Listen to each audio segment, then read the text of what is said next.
ভাই আপনি কি এলাকার? আমি এলাকা। আচ্ছা, আপনার নামটা কি ভাই?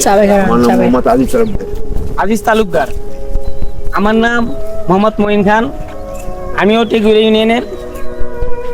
তো আসলাম আপনাদের এলাকায় ঘুরবার জন্য। তো সামনে আপনি পড়ে গেলেন, আপনাকে দেখে খুব আমার ভালো লাগতেছে। আলহামদুলিল্লাহ। আমি পছন্দ করি এরকম লোক যারা এখনো এই যে আমাদের প্রকৃতির সাথে মিশা আছে, বিভিন্ন গাছপালা ঝরে খেজুরের রস ধারণ করে, আমার খুব ভালো লাগে। তো আপনার এটার ভিতরে কি রস নাকি? ও যাক, দেখেন দর্শক, আমরা খেজুরের রসও পেয়ে গেলাম আজকের এই বিকালে। এই ভাইয়ের কাছে খেজুর রস পেয়ে গেলাম, মনে হয় এখনই পারছেন কাছে, তাই না? এইটা আমার পরিশ্রম করা টাটকা রস ভাই, দেখতে পাচ্ছেন গাছের থেকে এখনই পায়রা আনছে টাটকা রস।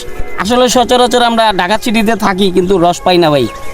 টাটকা রস খুবই ভালো জিনিস, সুস্বাদু জিনিস। এটা কত কিলো বিক্রি করেন? এই বোতল 300 টাকা 400 টাকা বিক্রি করি। 300 400 এই দাম।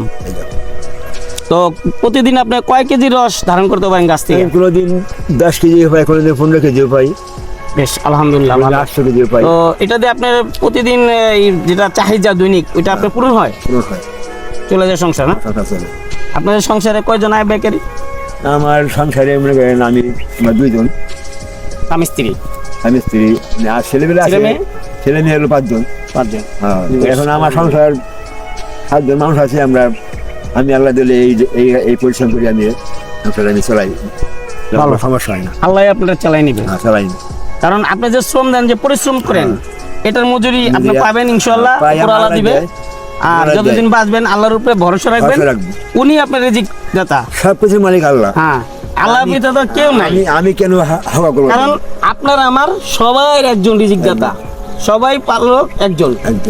উনি আমাদের মতো যারা মেহনতি মানুষ তাদের পাশে থাকবে এবং সকল মানুষের জন্য ছায়াকারী উনি। সকল মানুষের কাছে থাকবো, বোবার কাছে থাকবো, ভালো মানুষের কাছে থাকবো, শরীরের কাছে থাকবো, কিন্তু আমরা কোনো একদিন থাকবো না, আমরা চলে যাবো।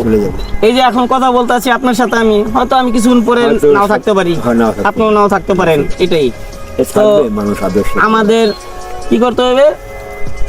আমাদের তো মনে করেন দৈনিক যেটা চাহিদা আহার যোগানোর জন্য করতে হবে, তো পাশাপাশি আমাদের রোজা নামাজ সামনে, রোজার মাস আছে, তার আগে আসতে আপনার শবে বেরাত, হ্যাঁ, তারপর আসবে রমজান। তো রমজান মাসে আমরা সেম আদায় করব, সিয়ারি খাইব, আমরা তারাবি নামাজ আদায় করব, নামাজ পড়বো, যেটা আল্লাহ রসুলের দরকার। আমরা মুসলমান হিসাবে, আল্লাহর বান্দা হিসাবে, নবীর উম্মত, এটা আমরা করতে তো সবাই রাজি আছি, তাই না?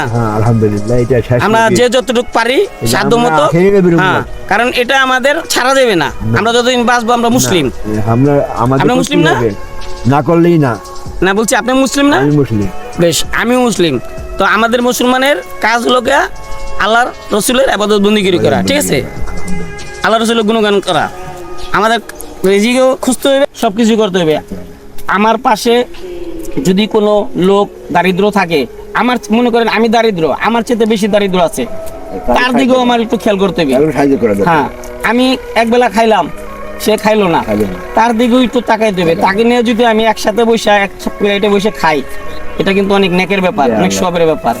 এই যে সামনে সিএমের মাস আইতেছে, রমজান মাস, এই মাসে আমরা আশা করি সবাই একসাথে রোজা করব, নামাজ পড়বো, তারাবি পড়বো, আর সবার সাথে সবাই এক এক করে মিশে থাকবো।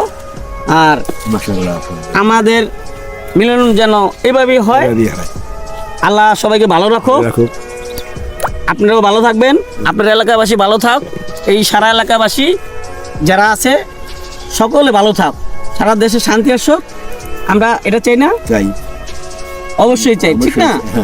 কারণ প্রতিটা মানুষের সুস্থ নিঃশ্বাস ছাড়ার সুযোগ পাক, প্রতিটা মানুষ যেন ভালো থাকতে পারে, শান্তিতে থাকতে পারে, এটাই আমরা চাই। সারা দেশে শান্তি আসুক।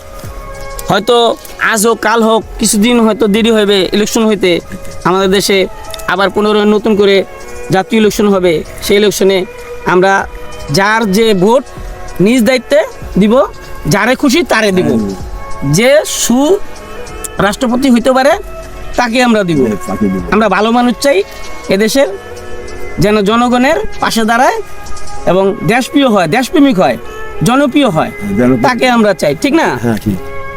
তো আমি এখন চলে যাব, আপনি ভালো থাকেন, যদি কখনো দেখা হয় আবার সাক্ষাৎ হবে আপনার সাথে।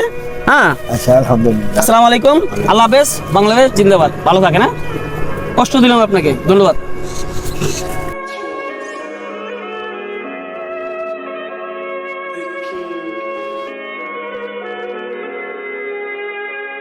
The track.